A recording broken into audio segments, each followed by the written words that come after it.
কাইজো number 8 episode 2-র শুরুতে দেখানো হয় কিকুরোকে, যে কাপকাকে সন্দেহ করছিল। তখন ইচিকাবা বলে, আমরা কাইজো ডিসপোজাল কোম্পানিতে কাজ করি, তাই হয়তো আমাদের শরীর থেকে কাইজোর গন্ধ আসছে। তখন কিকুরো বলে, কাইজো ডিসপোজাল কোম্পানির লোকেরা এখানে কি করছে? তারপর দেখানো হয় কাফকা তার গাড়ি উঠিয়ে সোজা করে ফেলে। এটা দেখে কিকুরো অবাক হয়ে বলে, এর কাছেও কি কোনো স্পেশাল স্যুট আছে? তখন কাফকা বলে, আমি এক্সামিন নাম্বার 2032, আর এটা মনে রেখো পিচ্ছি। তখন কাকুরো বলে, আমি তো ভেবেছিলাম এক্সাম শুধু ফর্মালিটির জন্য, কিন্তু মনে হচ্ছে মজা হবে, আর আমি দেখাবো তোমাকে আমার পাওয়ার কাফকা। আর এটা বলে সে ওখান থেকে চলে যায়। তখন ইচিকাবা রেগে বলে, আপনি তো আপনার পাওয়ার খুব জলদি ব্যবহার করে ফেলেছেন। তখন কাফকা বলে, এটা কত কুল তাই না? যে পার্ট সে দেখতে পায় না, আমি শুধু সেই পার্টই ট্রান্সফর্ম করেছি। তখন ইচিকাবা রেগে বলে, এটা কি আপনার কোনো সমস্যা মনে হচ্ছে না? তখন ওখানে গার্ড এসে তাদের টেস্ট দেওয়ার জন্য যেতে বলে। এরপর ইচিকাবা বলে, আর যদি কখনো এরকম আপনাকে পাওয়ার ব্যবহার করতে দেখছি, তাহলে আপনাকে ঘরে পাঠিয়ে দেব। তখন তারা ওখান থেকে এক্সাম দেওয়ার জন্য যেতে থাকে। কাফকা মনে মনে বলে, এটা আমার শেষ চেষ্টা তার সাথে দাঁড়ানোর জন্য।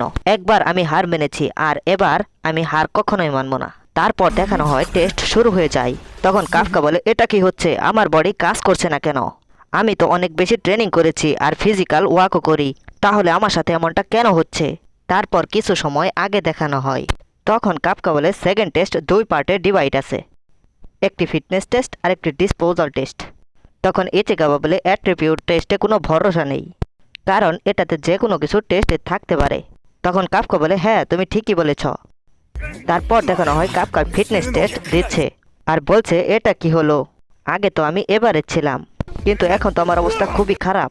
30 সালের পর থেকে সব এক্সাম কি এত কঠিনই হয়? যদি আমি এখানে পাওয়ার ব্যবহার করি তাহলে হয়তো সবার আগে পৌঁছে যাব, কিন্তু এখন তো আমার বডি মুভই করছে না।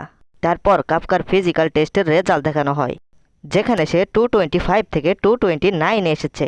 আর তখন কি করে সে তার র্যাঙ্ক দেখায় আর বলতে থাকে, তুমি তো আমাকে তোমার পাওয়ার দেখাতে চেয়েছিলে তাই না? তখন কাফকা এটা শুনে পস্তাতে থাকে যে আমি কেন তাকে তখন চ্যালেঞ্জ দিয়েছিলাম, আর বলতে থাকে, প্লিজ এখনকার মতো আমার নামটা ভুলে যাও। আর ওখানে ইচিকাবা এসে বলে, পুরো টেস্টে আপনি আপনার পাওয়ার ব্যবহার করেননি, এটা খুবই ভালো কথা। আর কাফকা বলে, সবাই এখানে আসার জন্য অনেক কষ্ট করেছে, তাই আমি এরকম চিটিং করতে চাই না। আমি ভেবেছিলাম এরকম বলা কতটা কুল হবে, তখন তো আমার পাওয়ার ব্যবহার করাই উচিত ছিল।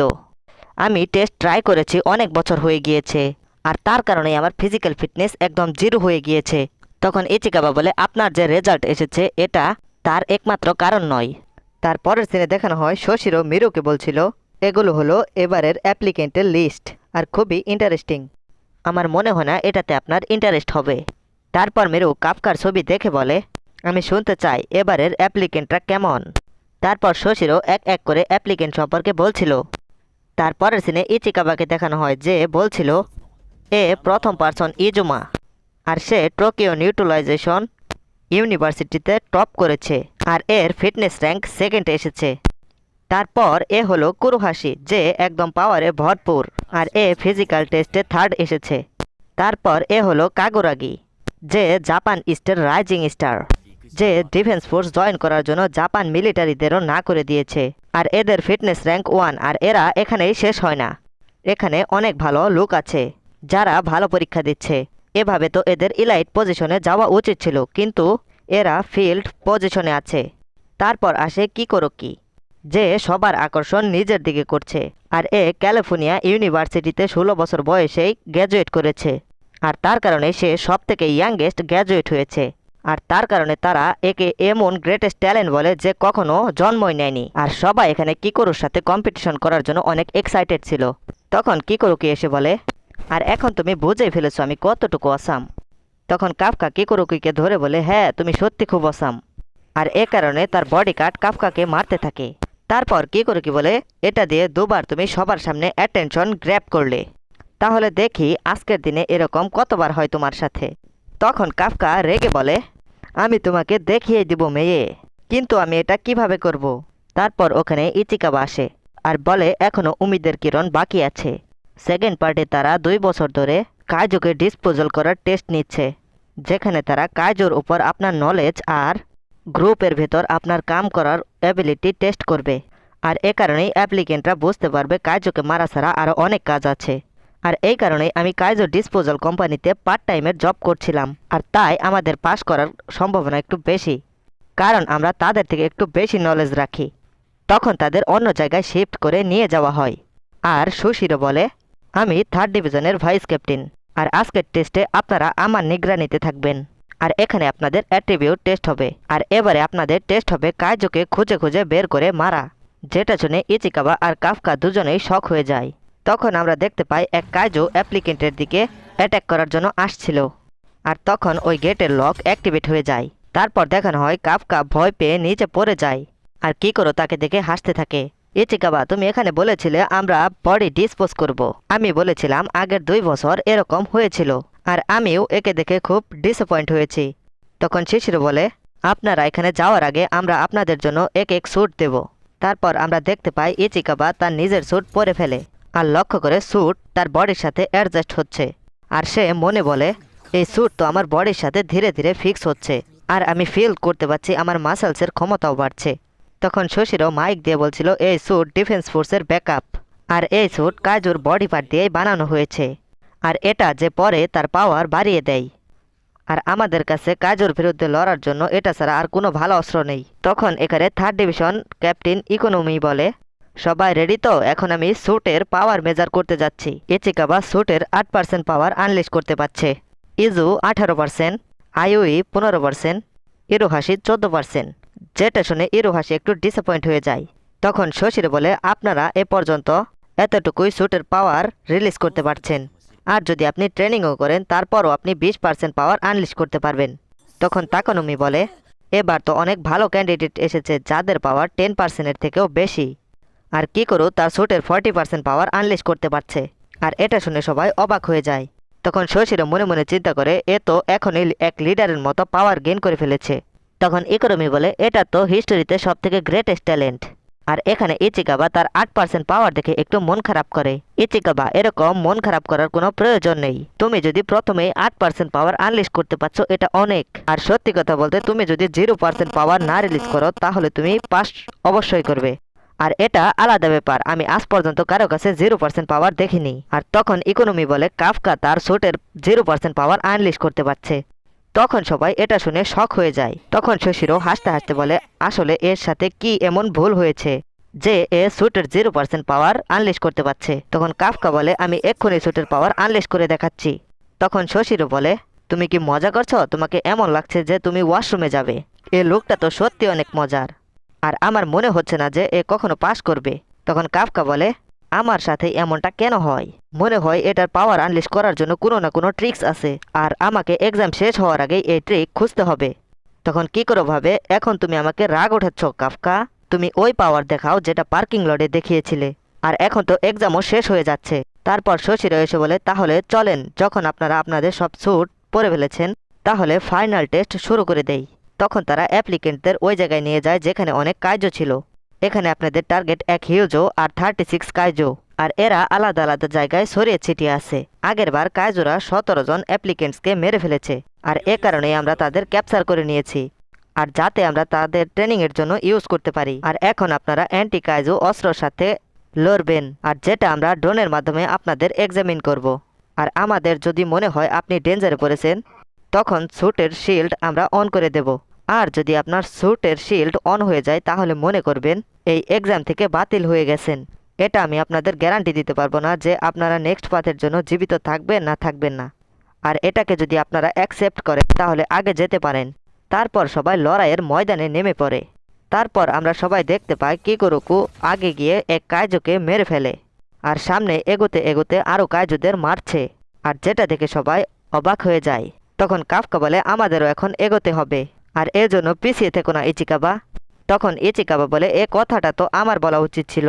তখন কাফকা বলে, আমার স্যুট আমাকে একদমই হেল্প করছে না এই ভারী অস্ত্রটা উঠাতে, তাই আমি এগোতে পাচ্ছি না।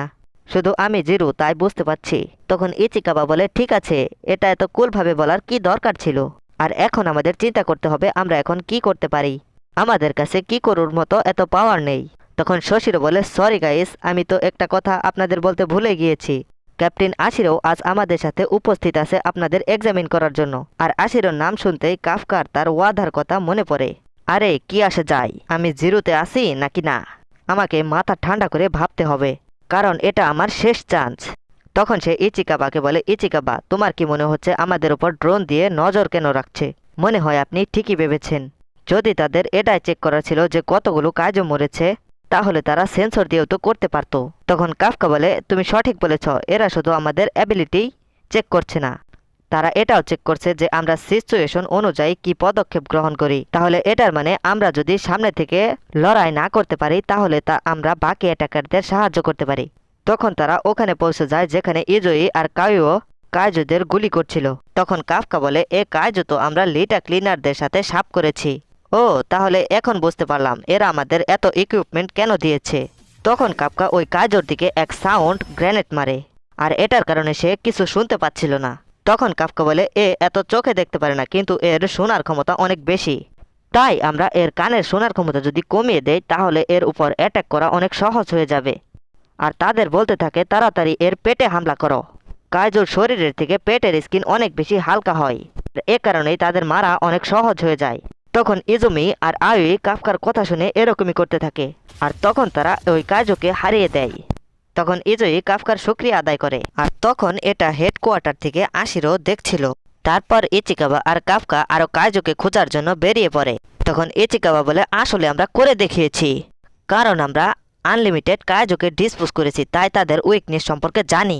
হ্যাঁ, আমি এটা করতে পারবো, এখানে আমার কাইজোর পাওয়ার ইউজ করার কোনো প্রয়োজন নেই। তারপর ইচিকাবা বলে, এর পরের বার স্ট্যান্ড গ্রেনেড আমি ফেলবো, চলেন এগোনো যাক। তারপর হঠাৎ কোথা থেকে এক কাইজো এসে কাফকার উপর হামলা করে দেয়, আর তাকে উড়িয়ে দূরে ফেলে দেয়। আর হেড করে ইকোনমি বলে, কাফকা অনেক বেশি ব্যথা পেয়েছে আর সে আর লড়তে পারবে না। তখন সুশিরো কাফকার শিল্ড অ্যাক্টিভেট করার জন্য বলে। তখন কাফকা ভাবে এটা সঠিক হচ্ছে না, তারা শিল্ড অন করে দেবে, তার মানে আমি ফেল হয়ে যাব, আমাকে উঠতেই হবে, কারণ সে আমাকে দেখছে, আমি আর অপমানিত হতে পারি না। আর তখন ওই কাইজো কাফকাকে খেতে আসে, আর ওখানে কন্ট্রোল রুম থেকে কাফকার শিল্ড অ্যাক্টিভেট করে দেওয়া হচ্ছিল।